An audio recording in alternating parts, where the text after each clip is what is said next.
Big Story by John Escott. Chapter 1. Rosie Doyle lives and works in London. She is a journalist. She writes for the Record newspaper. I can't use this story, Rosie, says the editor. It's old news.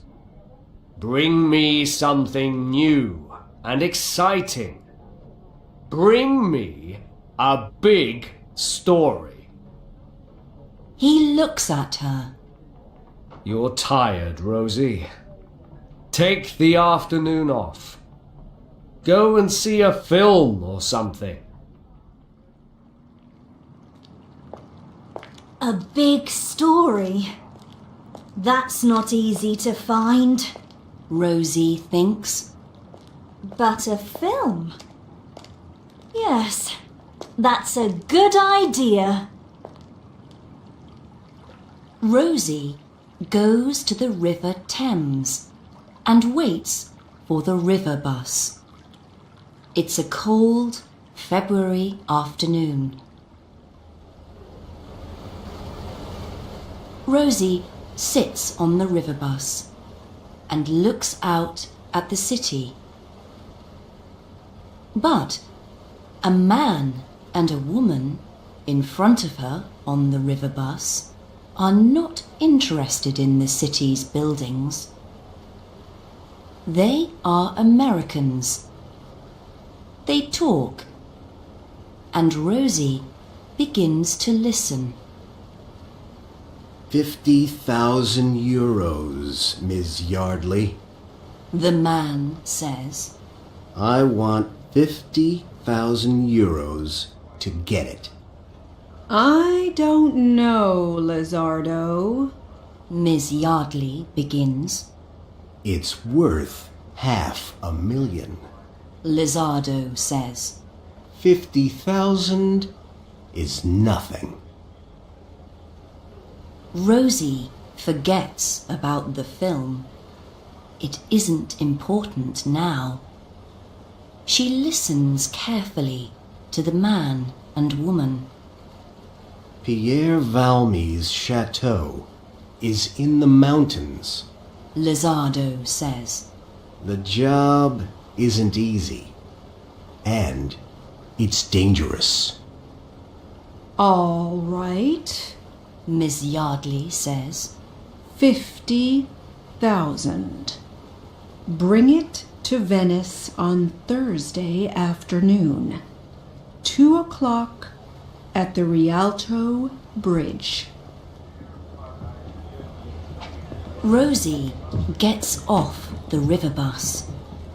The man and the woman are in front of her. The man walks left and the woman walks right. 50,000 euros? Rosie thinks. Is there a story here? Rosie goes after the woman. Where's she going? Rosie thinks. And who is she? Suddenly, the woman stops and looks back. She looks at Rosie for a second or two, then goes into a house.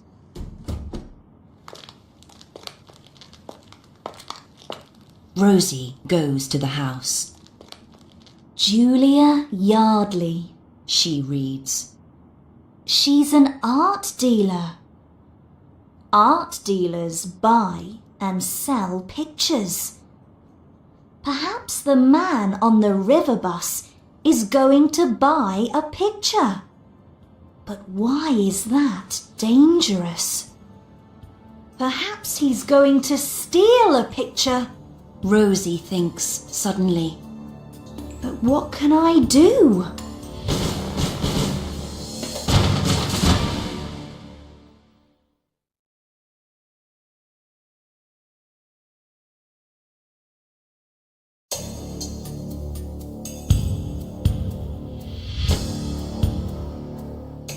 Chapter 2.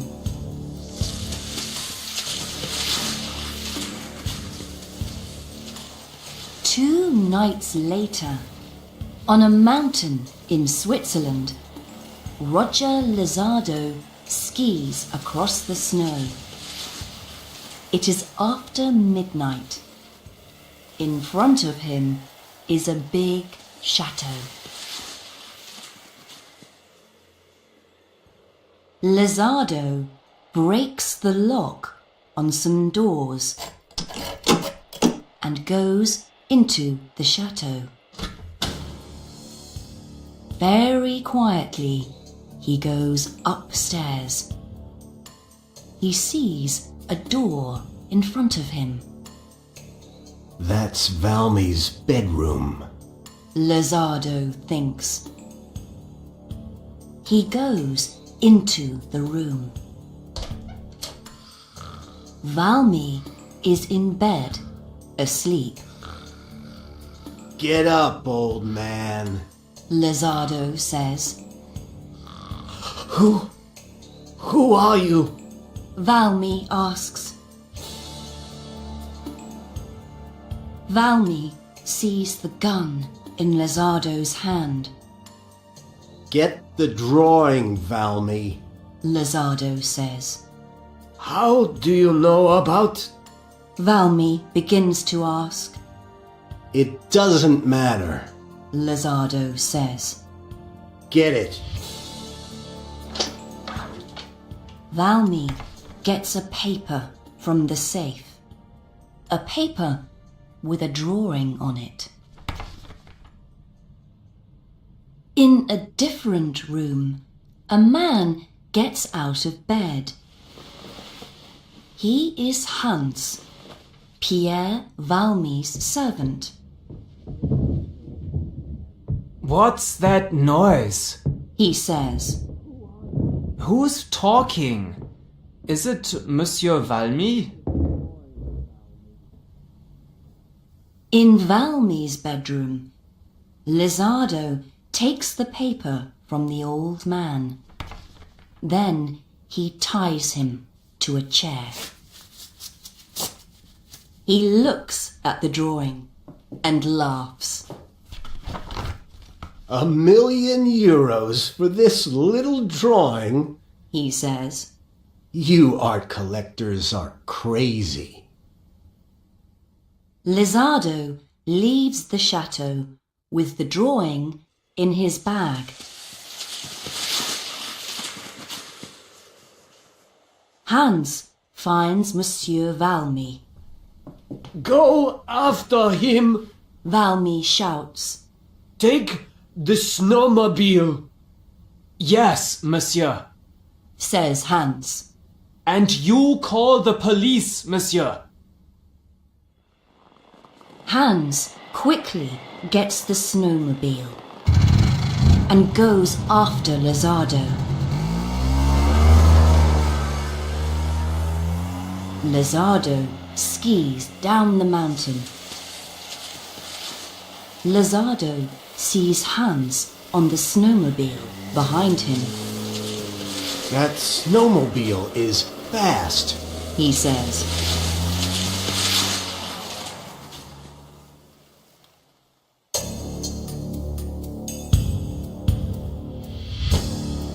Chapter 3.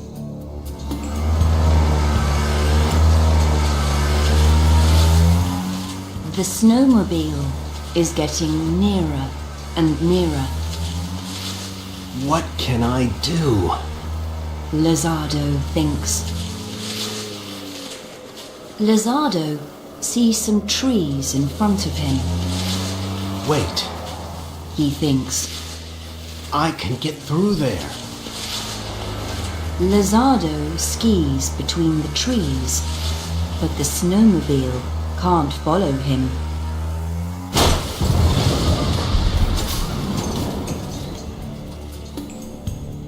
It crashes into the trees, and Lizardo escapes.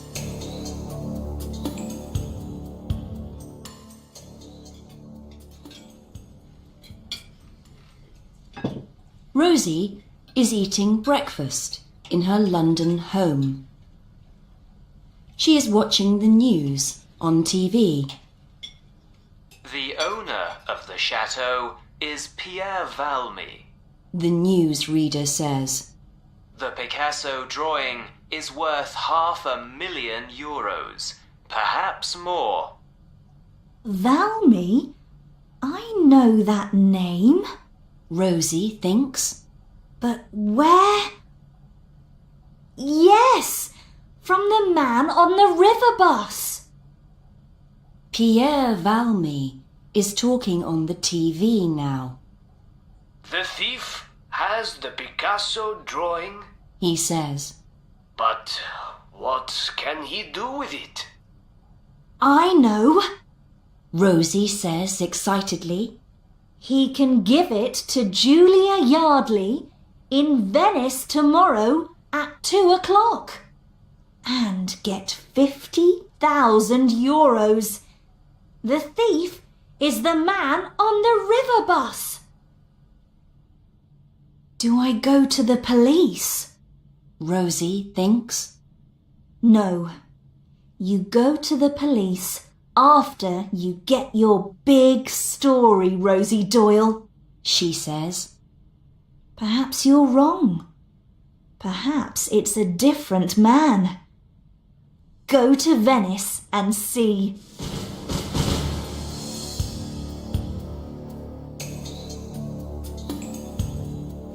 Rosie gets the next plane to Venice.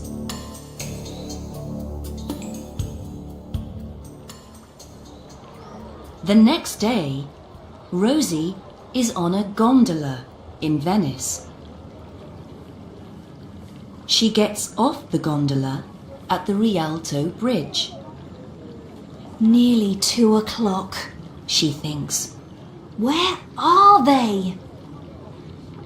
She sits in a cafe, has a coffee, and waits.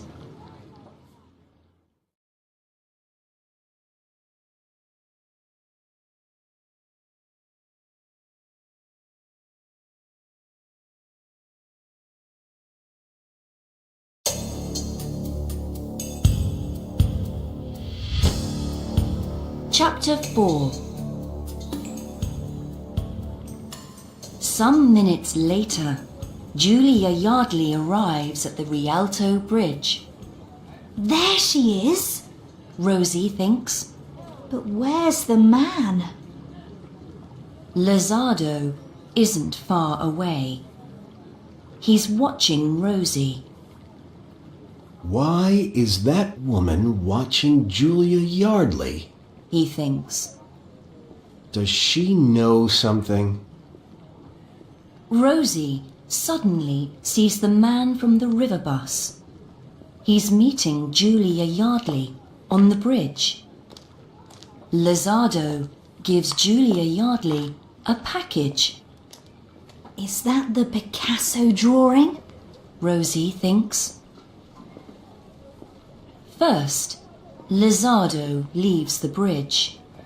Then, when Julia Yardley begins to walk away, Rosie follows her. But Lizardo looks back and sees Rosie behind Julia. That young woman knows something. He thinks, and he goes after her.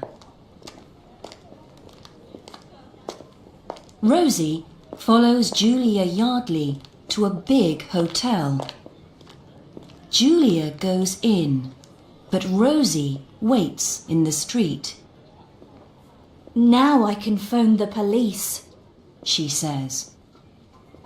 But Lizardo is behind Rosie now, and he grabs her phone. No, you don't. He says. What? Rosie begins. From the hotel, Julia Yardley sees Roger Lizardo with Rosie in the street. Lizardo has Rosie's arm in his hand, and she can't escape. What's happening? she thinks. Wait, I know that young woman's face. She goes out of the hotel again.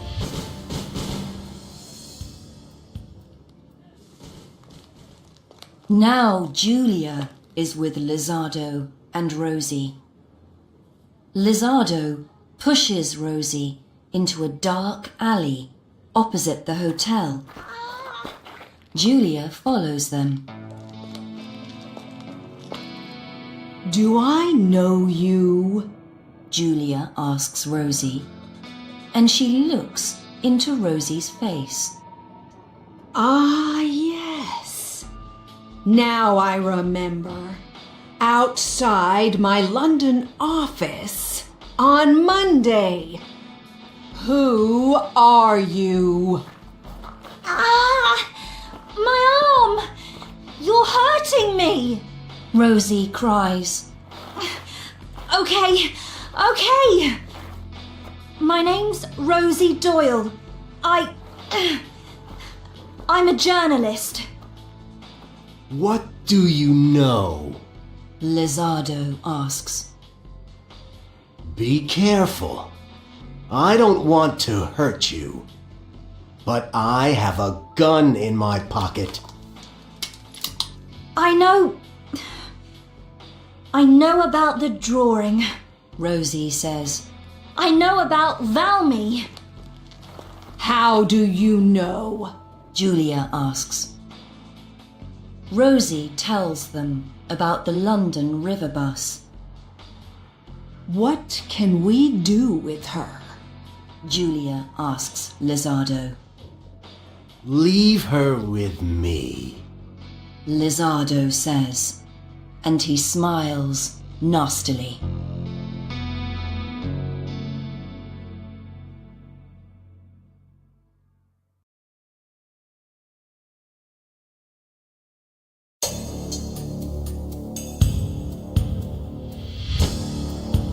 Chapter 5.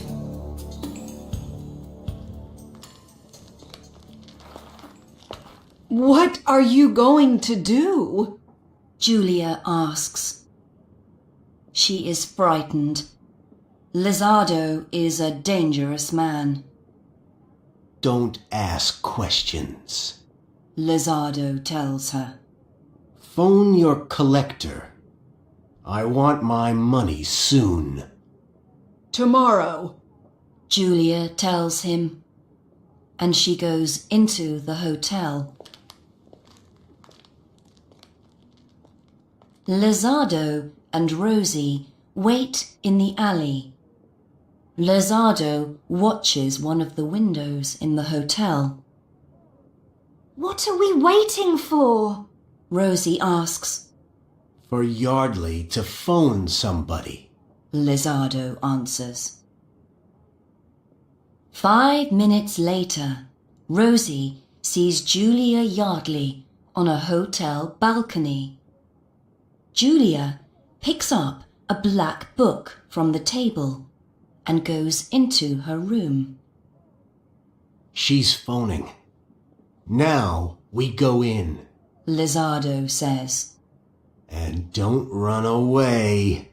Remember the gun in my pocket. Lizardo gives some money to the man at the hotel desk. Well, Salvatore? He says. She is in her room. The man at the desk tells him. And now she's making a phone call. Right. Who's she phoning? Lizardo asks. Wait a minute. Salvatore says. And he picks up the phone on his desk and listens. Giovanni Piano. Salvatore says to Lizardo quietly. Lizardo smiles. So she's selling to him. One of the most important collectors in Italy. I know him. Salvatore puts down the phone. She's meeting him at 4 o'clock. He tells Lizardo. At the Cafe Antonella. Lizardo looks at his watch. There's not much time. He says. What's her room number? 301. Salvatore says. Giovanni Piano is crazy about collecting. Lizardo says. He buys important paintings and drawings, and he asks no questions. What are you going to do? Rosie asks. He laughs. I'm going to get back that Picasso drawing. He says. Then I'm going to sell it to Giovanni Piano and get €500,000, not 50,000.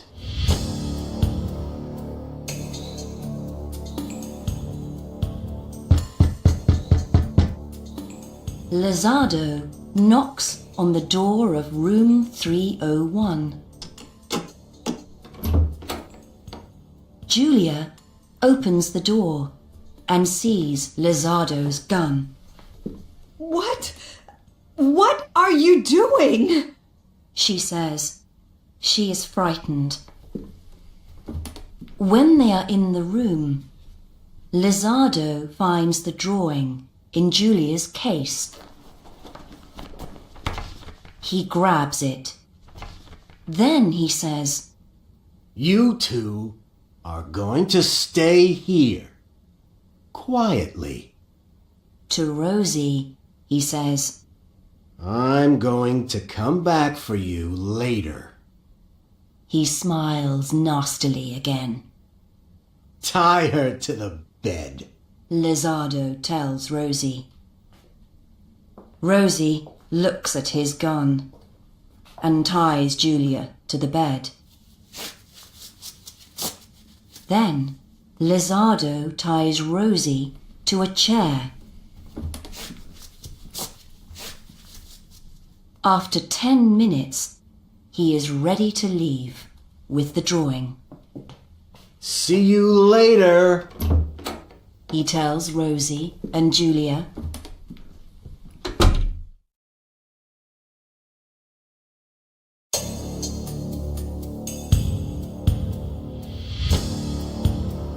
Chapter 6. After Lizardo leaves, Rosie tries to move her arms and legs.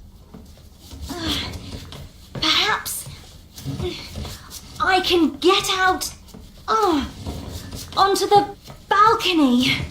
She thinks. She begins to move her chair.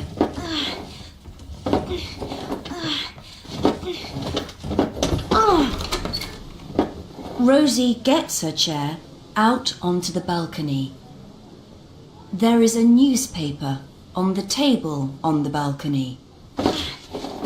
Rosie tries to knock it down to the street. After some time, she knocks the newspaper off the table. It falls into the street, and some people see it. A young man sees the newspaper. Then he looks up and sees Rosie. He runs to the hotel.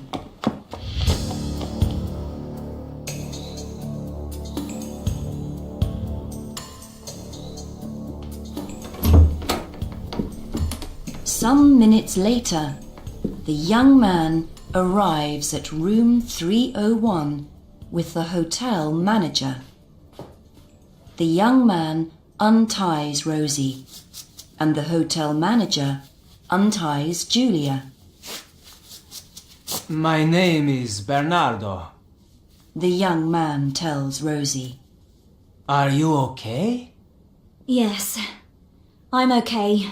She says.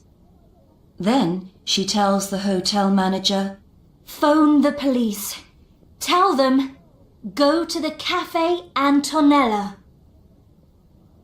Rosie tells Bernardo and the hotel manager about the Picasso drawing and Giovanni piano. The hotel manager phones the police. Then he speaks to Rosie, Julia, and Bernardo. The police are going to the Cafe Antonella, He says, but they want to ask Signora Yardley some questions too. I'm going to the Cafe Antonella. Rosie says. She looks at her watch. But there isn't much time. We can go in my boat, Miss. The young man says. My name's Rosie. Rosie says. Okay, let's go.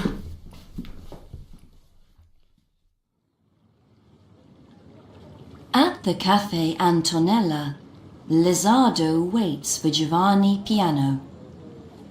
Giovanni Piano arrives some minutes later.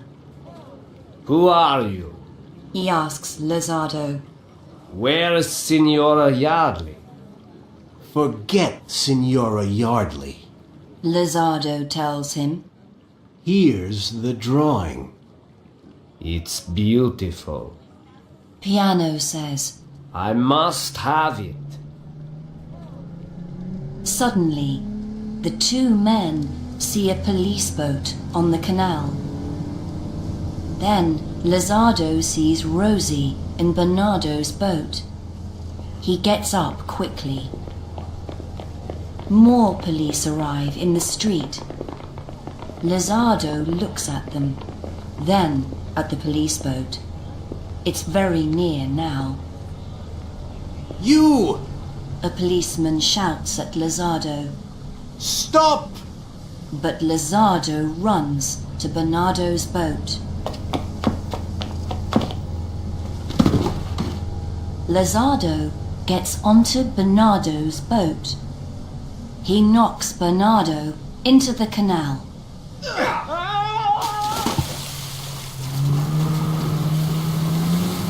Now, Lizardo drives the boat away, fast.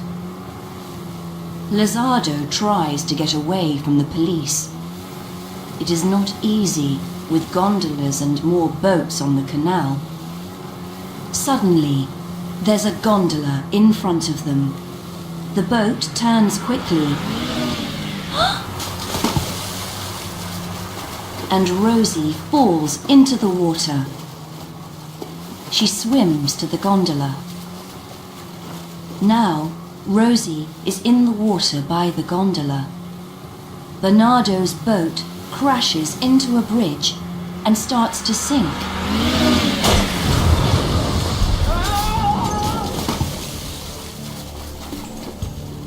Lizardo falls into the water.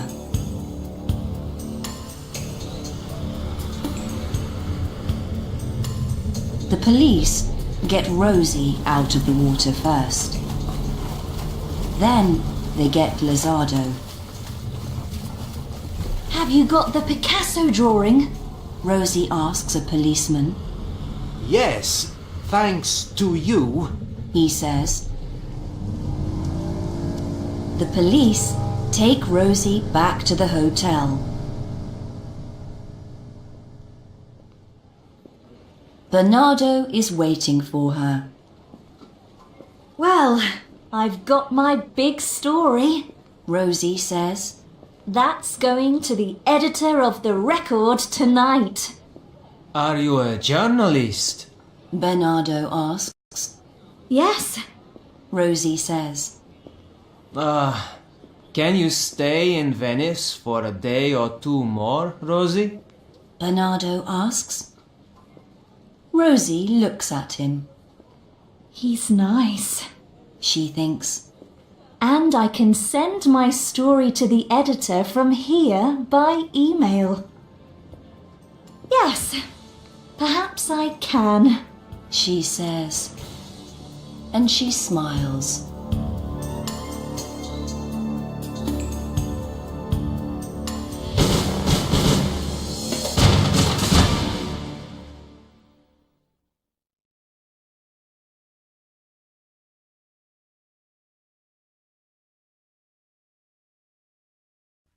Changing Places by Alan Hines. Chapter 1.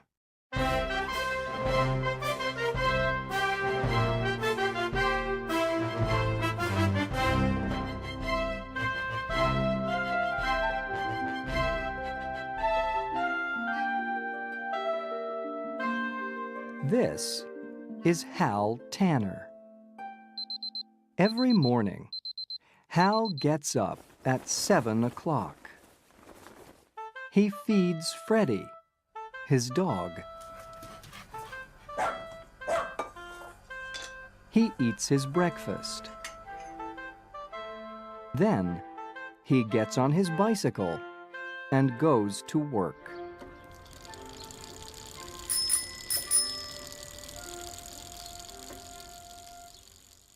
Hal works at the zoo. He watches the visitors carefully. They can look at the animals, but they can't go near them or feed them. Nothing changes from day to day. Nothing exciting happens in my life, thinks Hal. Sometimes, at night, Hal has a wonderful dream.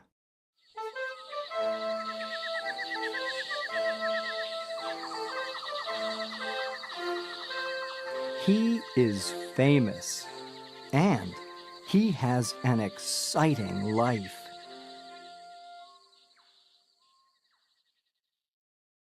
Then, he gets up in the morning, and he is Hal again. On the weekends, Hal meets Sophie. Hal wants to marry her soon.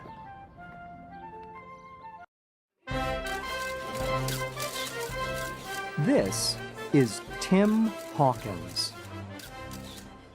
Tim is a famous actor. I know that man, people think when they see Tim. They stare at him in the street. Sometimes they run after him. Tim does not have a normal life, and he is unhappy. For his next movie, Tim wears glasses. His face is very different in glasses. It's not Tim Hawkins' face, and many people do not recognize him. Now, Tim wants to wear glasses all the time. One morning, Hal gets up. Today isn't different from yesterday or the day before that, Hal thinks. Then, he remembers something. In 2 days, he must marry Sophie. He feels nervous. When Hal gets to the zoo, a movie crew is there. They are making a movie with Tim Hawkins. The crew are filming. Hal watches for 2 or 3 minutes. He is very excited. Later, Hal is eating a sandwich when Tim Hawkins walks in. Tim stares at Hal, and Hal stares at Tim. What? Tim says, Who are you? I'm Hal Tanner. Hal says. Tim looks at Hal and thinks for a minute. I have an idea, Hal Tanner. Let's have some fun. Let's change places for the afternoon. Hal thinks about this. Then he smiles. All right, he says.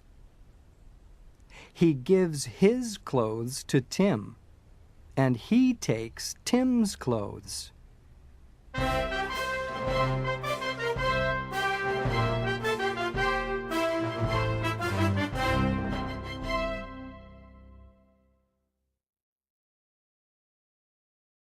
Chapter 2.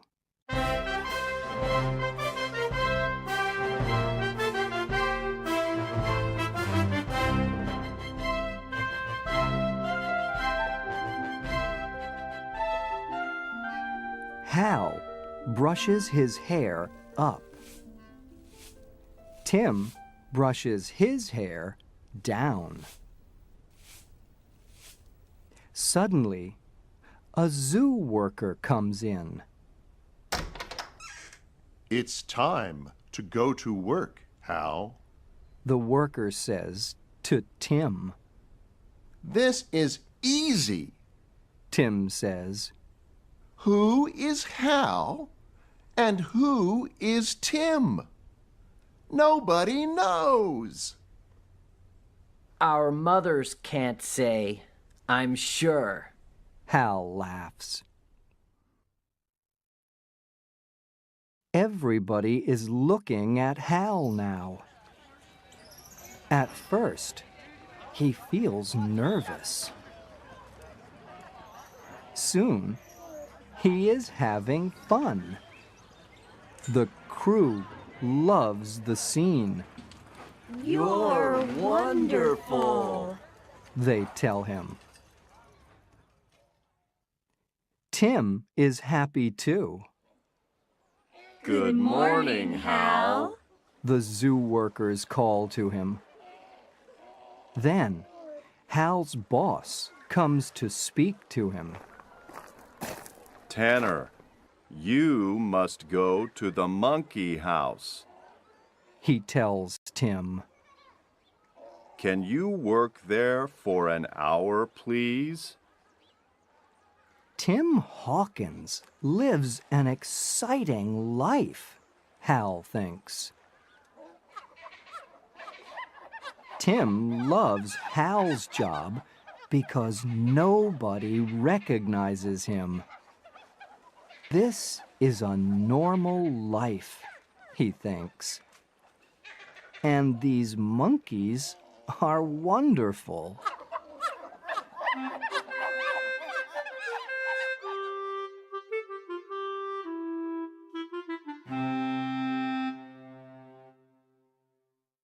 Later, Hal and Tim meet. They must change their clothes again. Tim has many things to do that night. You are on a TV talk show at 5 o'clock. Hal tells him. Then you have a party later. I don't want to do those things. Tim says. You do them. You be Tim Hawkins. You can do it. I can be Hal Tanner. Tim says. Let's do it for one more day. Hal feels afraid, but he's excited too. Okay, he agrees. let's do it.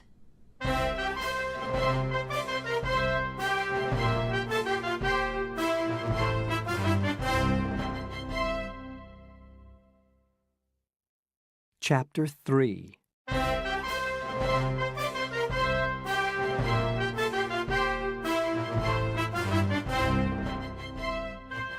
Hal tells Tim everything about Hal Tanner. He talks about his dog Freddie and his girlfriend Sophie. Tim tells Hal everything too.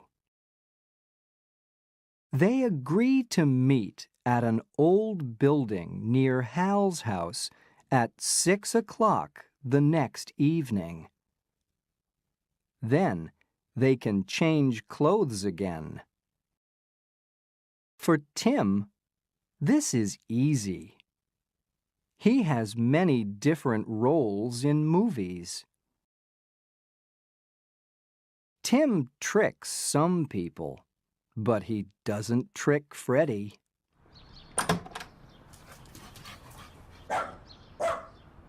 Who is this man? Thinks Freddie.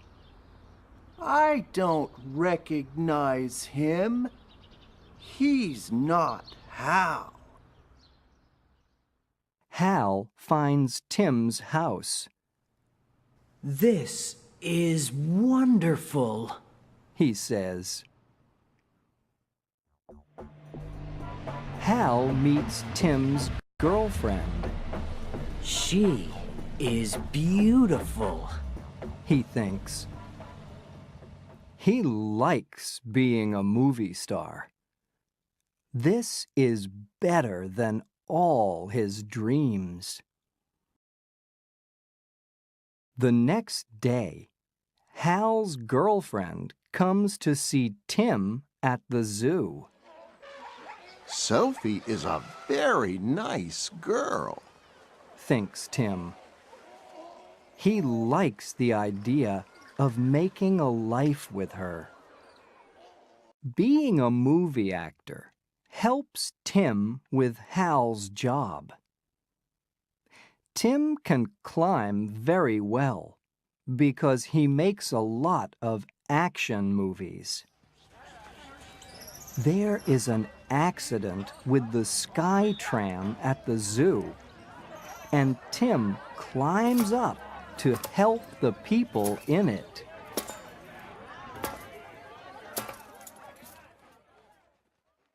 In Hal's job at the zoo, he works with people.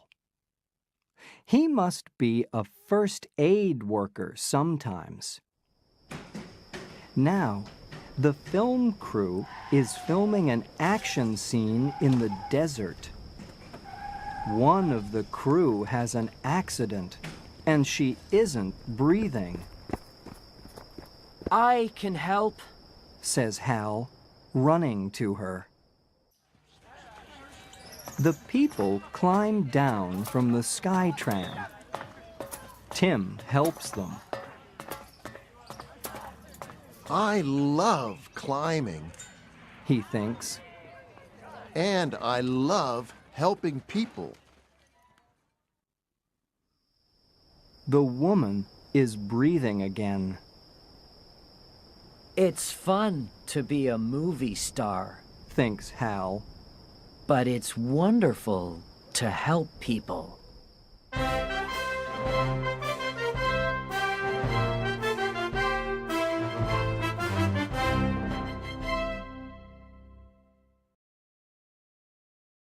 Chapter 4.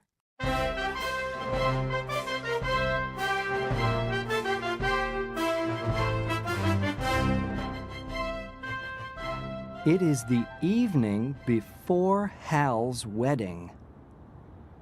Tim waits, but Hal never comes.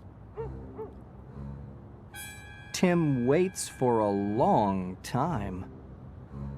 He is getting nervous. Tim goes back to Hal's house and calls his cell phone. Hal has the cell phone with him, but there's no answer. Soon, David, Sophie's brother, comes to get Hal for the wedding practice. Tim calls Hal again. Again, there's no answer. Out in the desert, it is raining. The film crew cannot film in the rain. They all wait.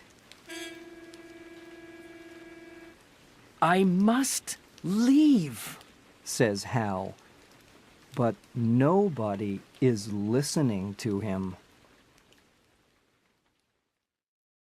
At the wedding practice that evening, Tim must be Hal.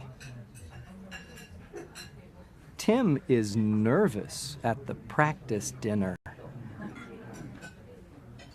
When nobody is looking, he leaves the room. Tim goes to his house. He climbs over the gate. But the police see him. Stop! They shout. Oh no! I don't want anyone to see Tim Hawkins in these old clothes, thinks Tim, and he runs away. Usually, Tim runs from people. Now, he is running from the police. Tim hides from the police. There's nothing he can do. In 24 hours, he must marry Sophie.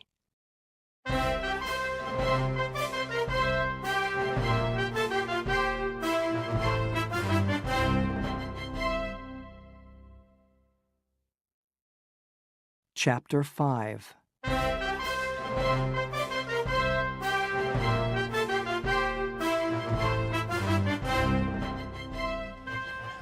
The film crew is getting ready. They are going to film a big scene.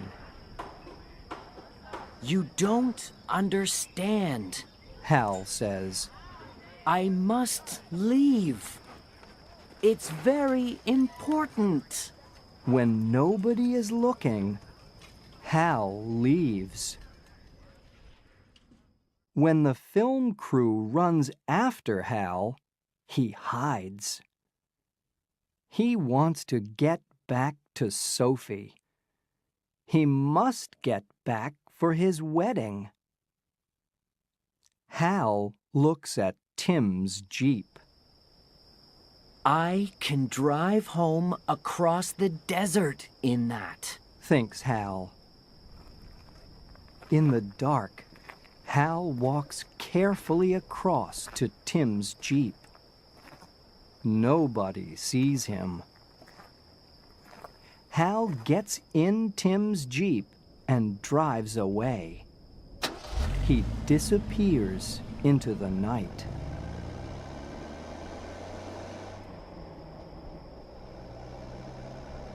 Hal has no map. Soon, he is lost. For a long time, he drives here and there. He is looking for something that he recognizes. Then, suddenly, the Jeep stops. Oh no! It needs gas, Hal says. Suddenly, Tim's cell phone rings. It is Tim on the phone. Where are you? Tim asks Hal. Why aren't you here? I want to come back, says Hal. But I'm lost. Where am I? Where are they filming the desert scene? Do you know? No, I don't know, says Tim. Someone always drives me to the filming in the morning and back home in the evening. But please, get here quickly. I like Sophie, but I don't want to marry her. Suddenly, Tim's cell phone goes dead. Tim? Tim? Hal cries. Oh no, thinks Hal. Today is my wedding. Just then, a truck arrives.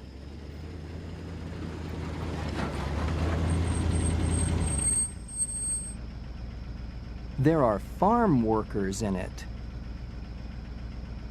The farm workers recognize Hal, and they are excited. Look, they say. It's Tim Hawkins.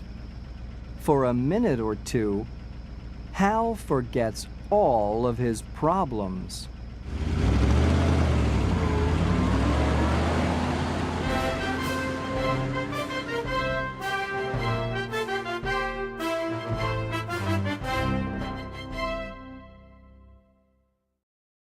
Chapter 6.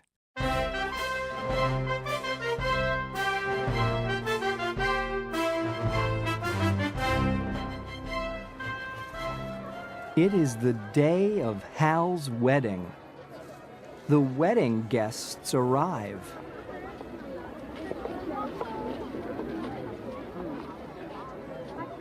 A lot of people are here for Hal and Sophie's wedding, and they are all strangers to Tim. David, Sophie's brother, comes to get him. It's time to go, David says. Tim and David go to the front of the church and stand there. Sophie comes in when the music begins. She is beautiful in her wedding dress. Just then, Tim says, stop everything. This can't happen. Everyone stares at Tim. Suddenly, they hear a truck, and then music.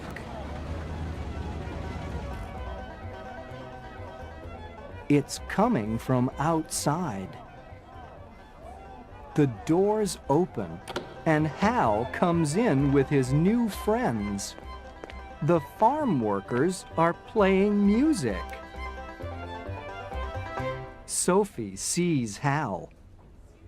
She looks at Tim, and she looks at Hal again. Then she faints. When Sophie opens her eyes again, Hal and Tim tell her everything. The two of them are talking at once. Stop, Sophie says. She gets up and looks at Hal and Tim.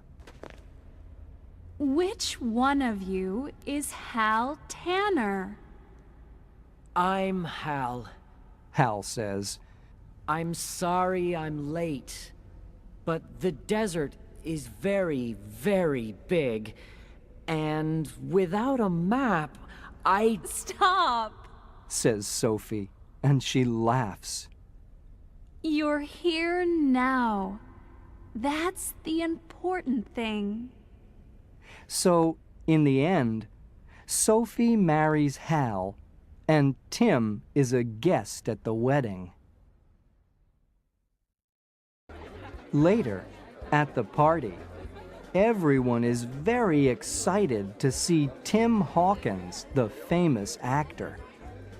Of course, Tim likes that. Hal is happy too, because he is with Sophie, and he can be Hal Tanner again.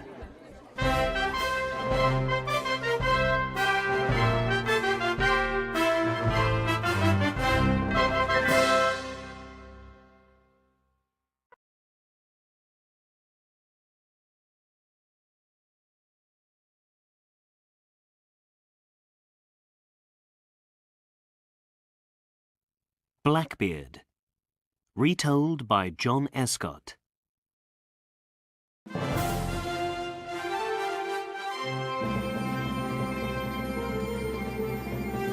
Chapter 1. The year is 1717. It is a bad time to be the captain of a ship in the Caribbean. Why? Because pirates are attacking any ship on the sea, and any small town near the sea too. The most famous pirate of them all is Blackbeard. He captures more than 40 ships in under 3 years. This is his story.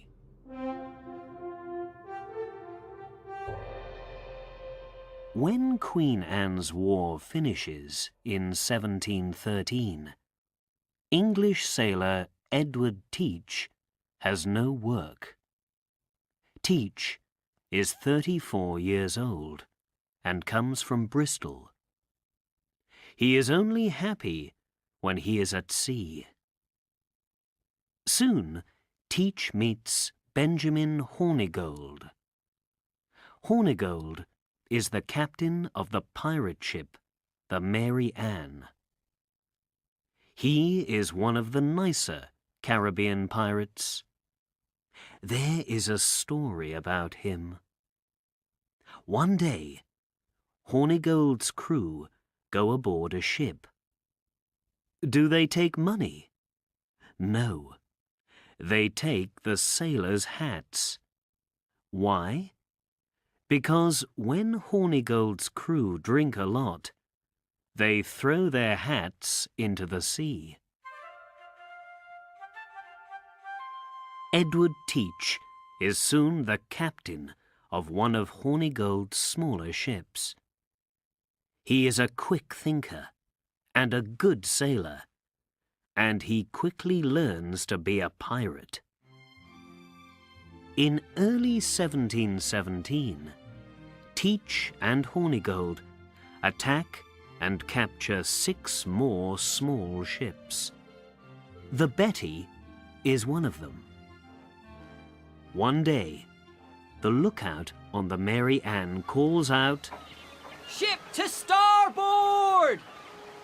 The lookout is the man up on the ship's mast. "It's a French ship! La Concorde!"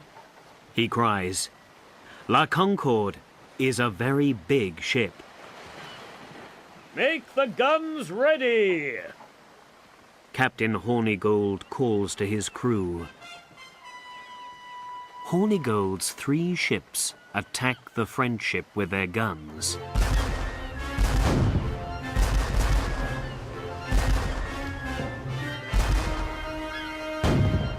Suddenly, one of La Concorde's masts comes down noisily.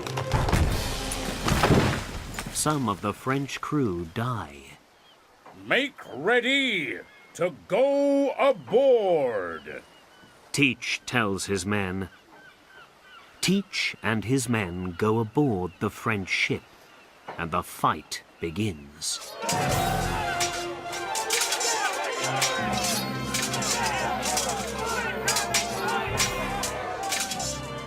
Pirates and Frenchmen die, but Teach's men take the ship. The captain and crew of La Concorde cannot stop them.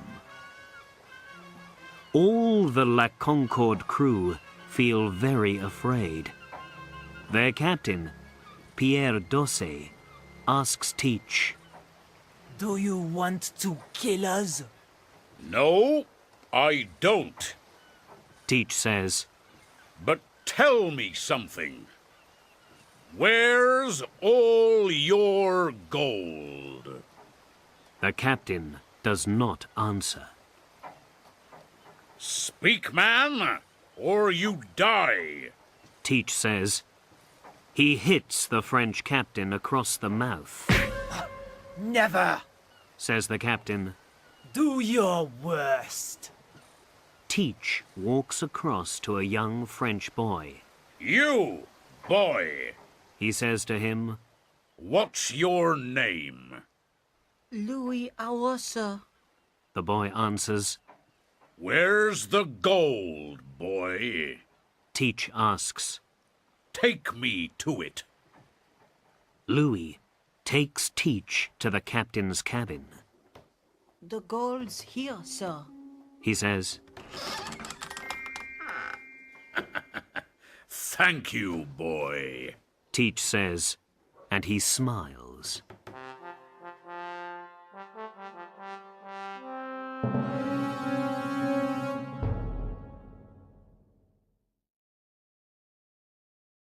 Chapter 2.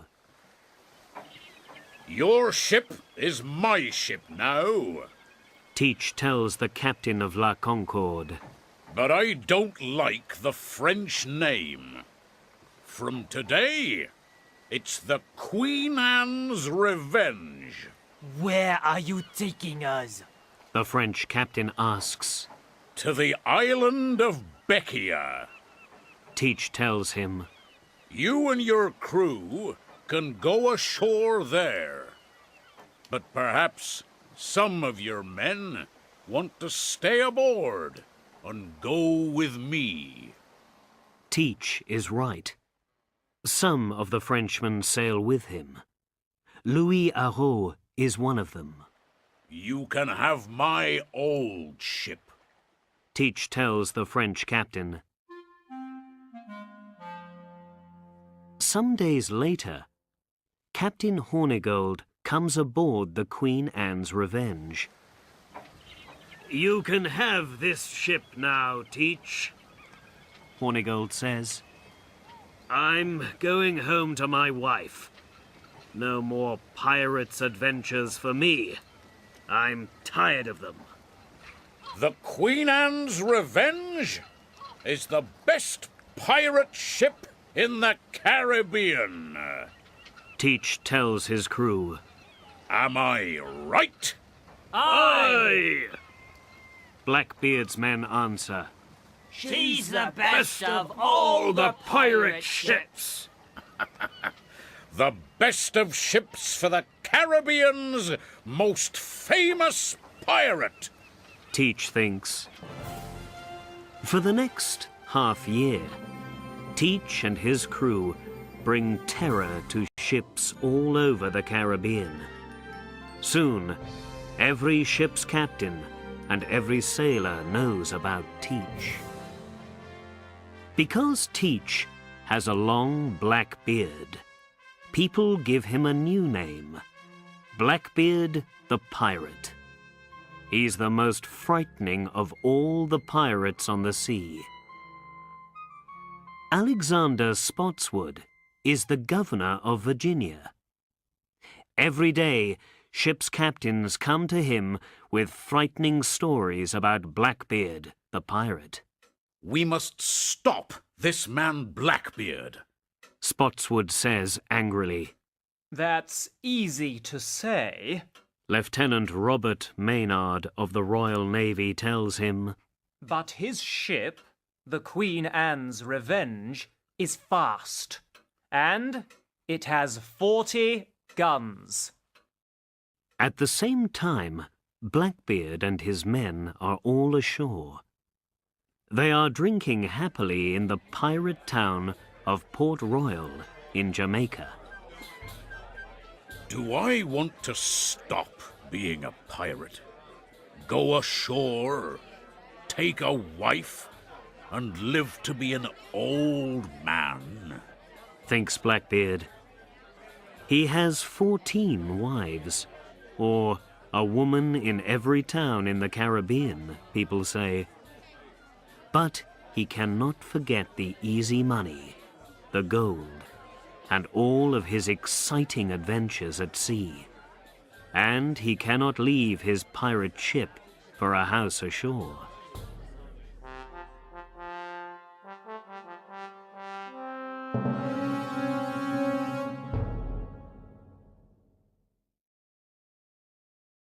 Chapter 3. In April that year, Blackbeard captures a new ship, the Adventure, near Honduras. You can sail with me, Harriet, he tells the captain. You can be one of my crew. Captain David Harriet is afraid. He cannot say no to Blackbeard. "Aye, aye, Captain," he says. Some weeks later, they sail near the Cayman Islands.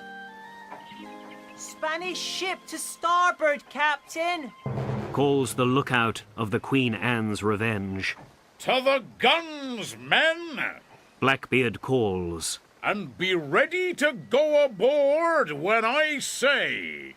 The guns of the Queen Anne's Revenge and the Adventure are soon firing at the Spanish ship.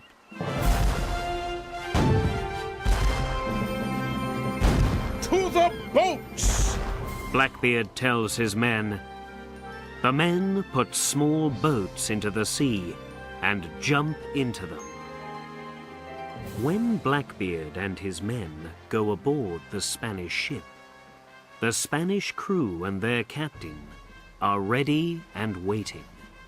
And they fight well.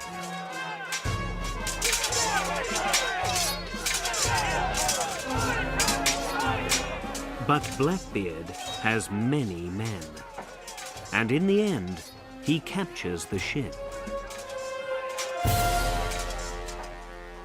With his long black beard, his pistols, and his sword, he looks a very frightening man. Soon after that, Blackbeard puts the captain and the crew of the Spanish ship ashore on a small island. Now, the Cubana is Blackbeard's ship too. In May 1718, Blackbeard and his ships are near the town of Charleston in South Carolina. "We need medicine," the ship's doctor tells Blackbeard.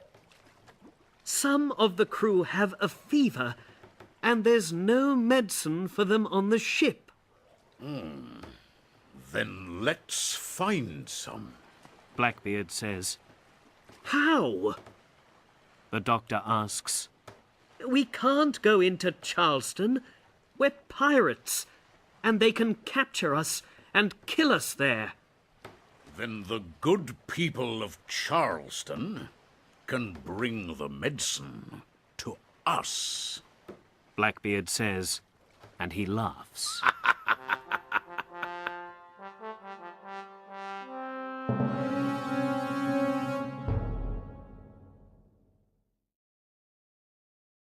Chapter 4. In the next week, Blackbeard and his men capture 8 ships. One of these ships is the Crowley. After a quick fight, its crew and captain surrender. There is a Charleston councillor aboard the Crowley. His young son is with him. The boy is 4 years old, and there is terror in his eyes. "I want to go ashore now," the councillor tells Blackbeard. "Do you?" Blackbeard says. He smiles. "Perhaps in a day or two. But first, you can write a letter to the governor of South Carolina." "A letter?" the councillor says. "What do I write?" Tell the governor, send a chest of medicine to the Queen Anne's Revenge. Blackbeard says, You and your son can go to Charleston when the medicine arrives, but not before then. Tell the governor, no ships can come into or leave Charleston before the medicine arrives on the Queen Anne's Revenge. Blackbeard says, when it is ready, 2 of Blackbeard's men take the letter to the governor.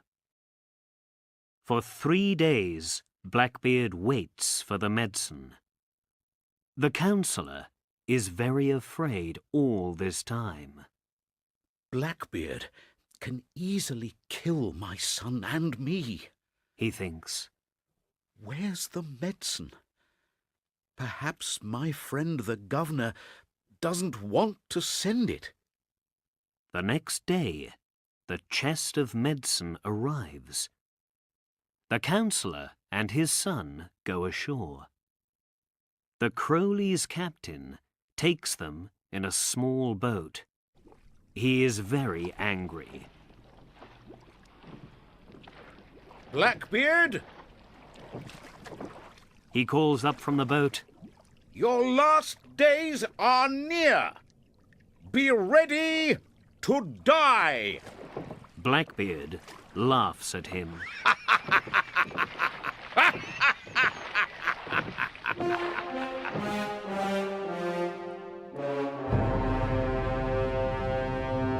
Later that year, Blackbeard gives Charles Eden some gold. Eden is the governor of North Carolina. He gives a pardon from King George to his friend Blackbeard. The next day, Blackbeard captures a French ship and kills its crew. He gives sugar from the ship to Eden. No more pirate adventures, Blackbeard. Don't forget your pardon, says Eden.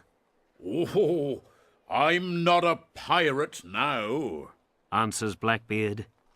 This sugar is from an abandoned ship. Eden says nothing, and he takes the sugar.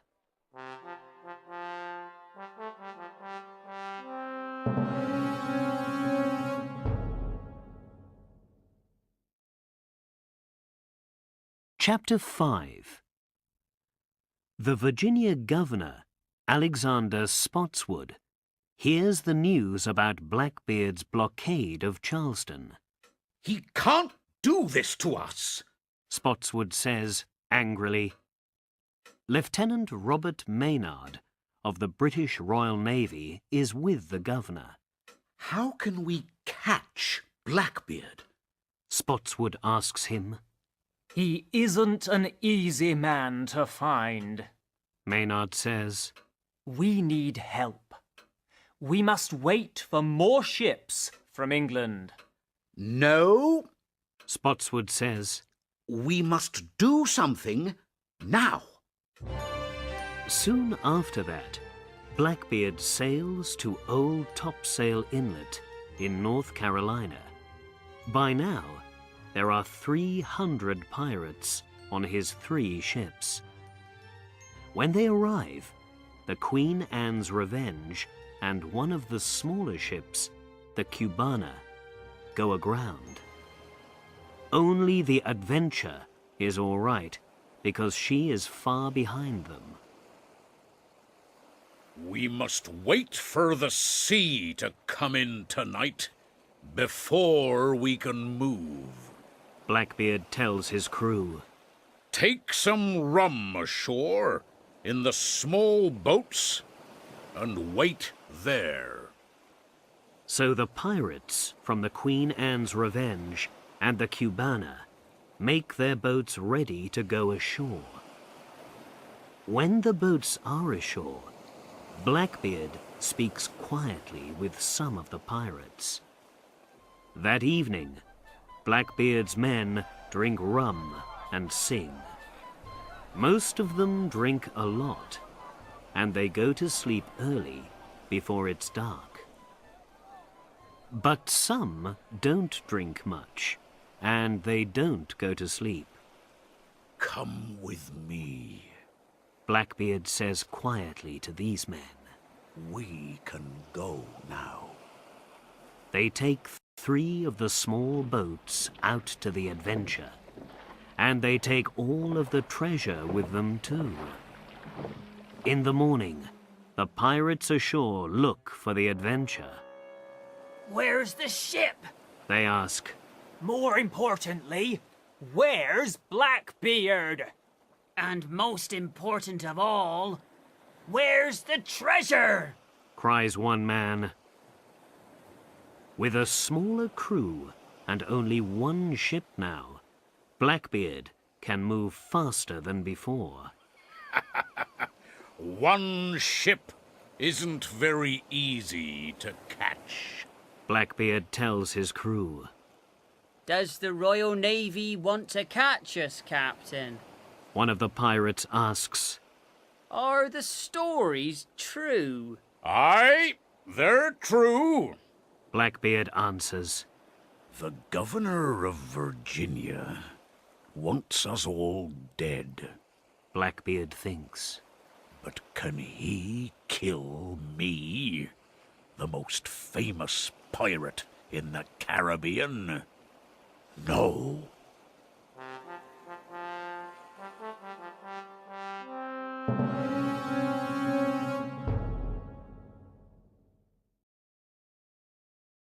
Chapter 6. In December 1718, Governor Spotswood hears more news about Blackbeard. He's at Ocracoke Inlet near North Carolina. A Royal Navy captain tells him. Do you hear that, Maynard? Spotswood asks. What can we do about it? I can take the Jane up to North Carolina with 35 men aboard. Maynard says. And the Ranger can come with us, with 25 men under their captain, Mr. Hyde. Good. Spotswood says. When can you leave? In 2 days. Maynard answers. Spotswood laughs. Blackbeard, we've got you! He says. On December the 21st, 1718, the ships Jane and Ranger sailed to Ocracoke Inlet. They put down their anchors. Some of Blackbeard's crew are in the town of Bath, not far away. Only 18 men are with him on his ship, the Adventure. The Royal Navy's here, Captain. The lookout calls. They're waiting for morning before they attack, Blackbeard says. Blackbeard drinks some rum. Can this be my last night? And my last fight tomorrow? He thinks. Next morning, the Jane and the Ranger move up the inlet. They're coming, Captain! The Adventure's lookout calls. Fire! Blackbeard calls to his men at their guns. The Adventure's guns hit the Ranger and kill some sailors. Captain Hyde is one of them. Lieutenant Maynard brings the Jane next to the Adventure. Guns ready! Maynard calls to his gunners. Fire! Look! There aren't many sailors on deck there now. Blackbeard calls to his men. Let's fight them! And he jumps across to the Jane. But Maynard's men are waiting. Suddenly, they all come out from below the deck and begin to fight the pirates. Now, Blackbeard meets Maynard. Are you ready to die, Lieutenant? Blackbeard asks, and he laughs. Maynard does not answer, but he hits Blackbeard's arm with his sword. One of the sailors fires his pistol at Blackbeard. Suddenly, Maynard's sword breaks. Blackbeard laughs. But Maynard quickly takes his pistol and fires at the pirate captain. He hits Blackbeard. Maynard fires his pistol again, and again, and again. In the end, Blackbeard falls down onto the deck. Blackbeard dies with 5 pistol wounds and 20 sword wounds in his body. I want his head. Maynard says, The head of the most famous pirate in the Caribbean. Maynard sails back to Virginia with Blackbeard's head on the front of his ship. With Blackbeard dead, the best days of the Caribbean pirates are past. But 200 of Blackbeard's pirates escape, and nobody finds his treasure. Is this Edward Teach's revenge? Who knows? But the legend of Blackbeard stays alive to this day.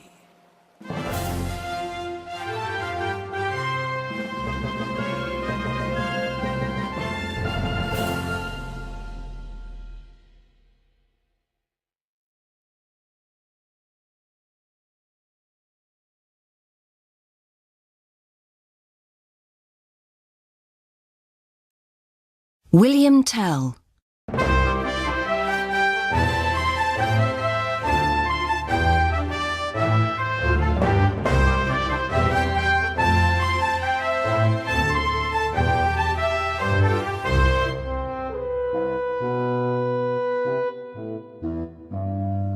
William Tell lives near Lake Lucerne in Switzerland with his young son, Carl. Every day, in the town near Tell's house, Baron Gessler makes everyone bow to his hat. They are all afraid of him. One day, Tell and his son go to the town. They walk past the Baron's hat without bowing. Just then, Gessler arrives. What's this? He says, Bow to my hat, you dogs. Never, says Tell. Take him! Shouts Gessler to his men. For this you must die, Tell. Cries Gessler angrily. But Tell is not afraid. Then Gessler looks at the apple in his hand and smiles. Wait. Shoot through this apple, my friend, and you can live. All right, says Tell. Take the boy to that tree and put the apple on his head. Baron Gessler tells his men, and he laughs. Tell takes 2 arrows out and gets ready to shoot. You can do it, Father! Shouts Carl. Don't be afraid! William Tell shoots 1 arrow at his son, and it goes through the apple and into the tree. Why have you got a new arrow ready? Asks an angry Gessler. To shoot you, Baron, says Tell. Take him to my castle. Gessler tells his men angrily. The Baron's men take Tell to a boat on the lake. Run, Carl! Shouts Tell to his son. People throw things at the Baron. They aren't afraid of him anymore.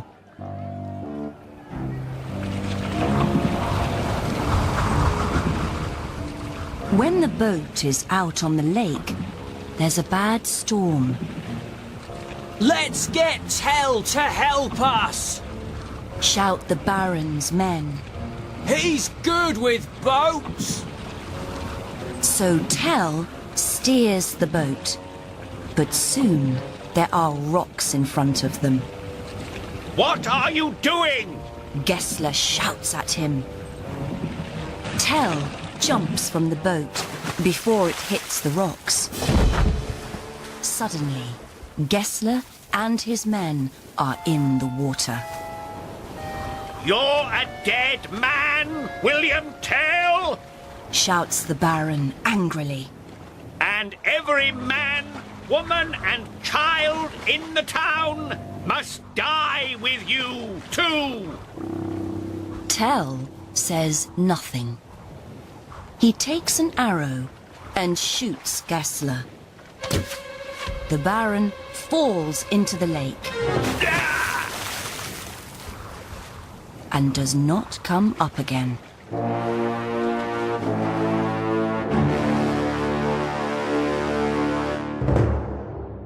The end.